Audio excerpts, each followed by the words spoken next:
السلام علیکم۔ آج میں آپ کے ساتھ تاریخ کا دردناک واقعہ شیئر کرنے والی ہوں۔ کربلا کا واقعہ ہم مختلف زبانوں سے الگ الگ انداز میں الگ الگ کہانیوں کی صورت سنتے آئے ہیں۔ ہم میں سے اکثریت کو اس واقعے کی صحیح حقائق اور وجوہات معلوم نہیں ہیں۔ ذہن میں رکھیے گا کہ یہ ویڈیو کسی فرقہ واریت سے بالاتر بہت ریسرچ کر کے بنائی جا رہی ہے، جس میں ہماری کوشش صرف آپ تک سچے حقائق کو لانا ہے۔ اس واقعے کو سمجھنے کے لیے ہمیں شروعاتی پہلوؤں کو مد نظر رکھنا ہوگا کہ ایسا کیا ہوا کہ نبی کریم صلی اللہ علیہ وسلم کی وفات کے صرف 50 سال بعد ہی آپ کی نسل سے آپ کے نواسے کو اس بے رحمی سے شہید کر دیا گیا۔ یہودی جو کہ اپنے آپ کو سب سے اونچی اور اعلیٰ درجے کی قوم سمجھتی تھی، جنہیں اللہ تعالیٰ نے بہت کراماتوں اور نعمتوں سے نوازا تھا، مگر گزرتے وقت کے ساتھ یہ قوم تکبر کا شکار ہوئی، جو اپنے آپ کو ساری انسانیت کی نمائندہ کار سمجھتی تھی۔ مگر آپ صلی اللہ علیہ وسلم کے بعد ان کا یہ تکبر خاک میں ملا، اور وہ یہ دیکھ کر بڑے دل برداشتہ ہوئے کہ نبی ان کے قبیلے سے نہیں بلکہ اسماعیل علیہ السلام کی نسل سے ہیں۔ پھر یہ لوگ بغض و عناد کا شکار ہوئے۔ فتح مکہ کے موقع پر چونکہ پورا مکہ فتح ہو چکا تھا تو وہاں مسلمانوں کی حکومت کا زور چلا، جن میں بعض مشرکین اسلام لا کر مسلمان ہوئے۔ جو مسلمان ہونا نہیں چاہتے تھے وہ وطن چھوڑ گئے۔ بہت سے لوگوں نے اسلام قبول کیا، جن میں بنو امیہ کے خاندان کے لوگ بھی شامل تھے، جو کہ پہلے اسلام کے سخت مخالف بھی رہے تھے۔ ان مسلمان ہونے والوں میں ابو سفیان بھی شامل تھے اور ان کی بیوی ہندہ اور بیٹا معاویہ بھی۔ بعد میں ابو سفیان کی بیٹی حبیبہ آپ صلی اللہ علیہ وسلم کی زوجہ بھی بنی، اور معاویہ رضی اللہ تعالیٰ عنہ کو کاتب وحی بھی مقرر کیا گیا۔ عرب کے دو بڑے خاندان بہت طاقتور تھے، جن میں بنو ہاشم اور بنو امیہ شامل ہیں۔ شروعات سے ہی ان دونوں خاندانوں میں مقابلے بازی چلتی رہتی تھی، جو کہ اچھے کاموں کے اندر تھی۔ اگر کوئی یتیموں کو کھانا کھلاتا تو دوسرا خاندان اس سے زیادہ لوگوں کو کھانا کھلانے کی کوشش کرتا۔ حضرت عثمان رضی اللہ تعالیٰ عنہ جو کہ تیسرے خلیفہ ہیں، ان کا تعلق بھی بنو امیہ سے تھا۔ بنو ہاشم قبیلے سے حضور صلی اللہ علیہ وسلم کے چچا طالب سے حضرت علی رضی اللہ تعالیٰ عنہ پیدا ہوئے، جن سے آپ کی بیٹی حضرت فاطمہ رضی اللہ تعالیٰ عنہ کا نکاح ہوا، اور پھر حضرت علی رضی اللہ تعالیٰ عنہ سے حضرت حسن رضی اللہ تعالیٰ عنہ اور حضرت حسین رضی اللہ تعالیٰ عنہ کی ولادت ہوئی، جو آپ صلی اللہ علیہ وسلم کے نواسے ہیں۔ بہرحال منافقین مکہ اسلام کی بڑھتی ہوئی روشنیوں سے اندر ہی اندر حسد و جلن کا شکار تھے، مگر اسلام کی مضبوط بنیادوں کی وجہ سے انہیں فسادات کرنے کا موقع نہ مل سکا، مگر یہ موقع انہیں حضرت عثمان رضی اللہ تعالیٰ عنہ کے دور میں ملا۔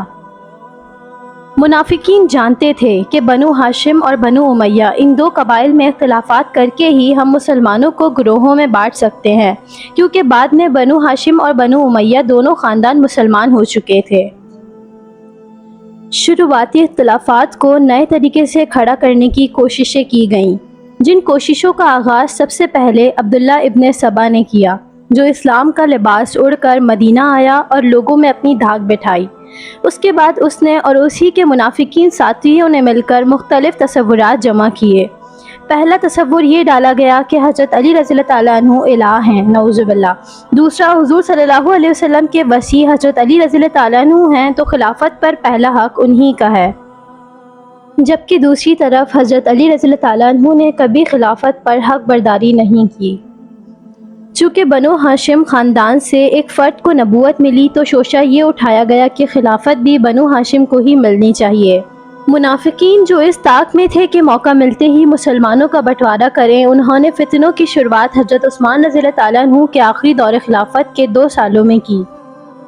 یہ سبائی لوگ جو عبداللہ ابن سبا کے ساتھی ہو گئے تھے اور منافقین میں سے تھے، انہوں نے گروہوں میں جا کر دمشق اور شام سے کوفہ اور حضرت عثمان رضی اللہ تعالیٰ عنہ کی برائیاں شروع کیں۔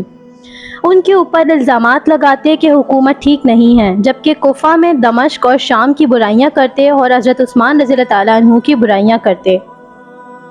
اس فتنے کا اندازہ ذرائع کم ہونے کی وجہ سے نہ ہو سکا۔ یوں حضرت عثمان رضی اللہ تعالیٰ عنہ کے بہت سے لوگ خلاف ہو گئے اور احتجاج کرنے لگے۔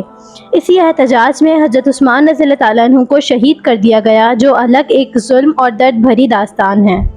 حضور صلی اللہ علیہ وسلم نے ایسے منافقین لوگوں کے بارے میں فرمایا، یہ میری امت کے کلاغ ہیں۔ ایسے لوگ ہیں جس طرح تیر کمان سے نکل جاتا ہے واپس نہیں آتا، اسی طرح یہ لوگ دین سے نکل جائیں گے۔ بظاہر ان کی نمازیں اور عبادات کی کیفیات ایسی ہوں گی کہ تم اپنی عبادات کو کم سمجھو گے۔ انہی فتنہ بازوں اور غلط فہمیوں کی وجہ سے حضرت عثمان رضی اللہ تعالیٰ عنہ کی شہادت ہوئی۔ حضرت عثمان رضی اللہ تعالیٰ عنہ کے بعد خلافت حضرت علی رضی اللہ تعالیٰ عنہ کے پاس آئی، جو آپ رضی اللہ تعالیٰ عنہ کو قبول کرنا پڑی۔ یہی فتنہ باز سبائی لوگ حضرت علی رضی اللہ تعالیٰ عنہ کے ارد گرد ہوتے اور حالاتوں کی خبر رکھتے، یہاں تک کہ انہی سبائیوں کی وجہ سے ایک الگ جنگ چھڑی جو خلافت پر تھی، جس میں 1,00,000 مسلمانوں کے سر نیزوں پر اور برچھوں پر تھے اور وہ شہید ہوئے۔ حضرت علی رضی اللہ تعالیٰ عنہ نے اپنا مرکز کوفہ کو بنایا۔ دوسری جانب حضرت امیر معاویہ رضی اللہ تعالیٰ عنہ خلافت کے دعوے دار نہیں تھے، بلکہ صرف حضرت عثمان رضی اللہ تعالیٰ عنہ کے قصاص کا بدلہ چاہتے تھے۔ معاویہ رضی اللہ تعالیٰ عنہ دمشق اور شام کے امیر تھے۔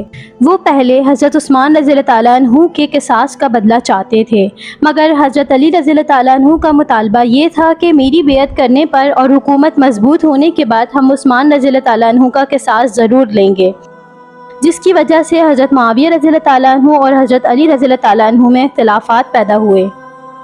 حضرت معاویہ رضی اللہ تعالیٰ عنہ کی نیت پر شک کرنا یا کسی بھی صحابہ کرام کی نیت پر شک کرنا معاذ اللہ حضور اکرم صلی اللہ علیہ وسلم کی تربیت پر شک کرنا ہے، کیونکہ صحابی حضور اکرم صلی اللہ علیہ وسلم کی خدمت میں ہوتے تھے اور حضور اکرم صلی اللہ علیہ وسلم کی خدمت میں ہونے والا اور ان سے تربیت لینے والا بدنیت نہیں ہو سکتا۔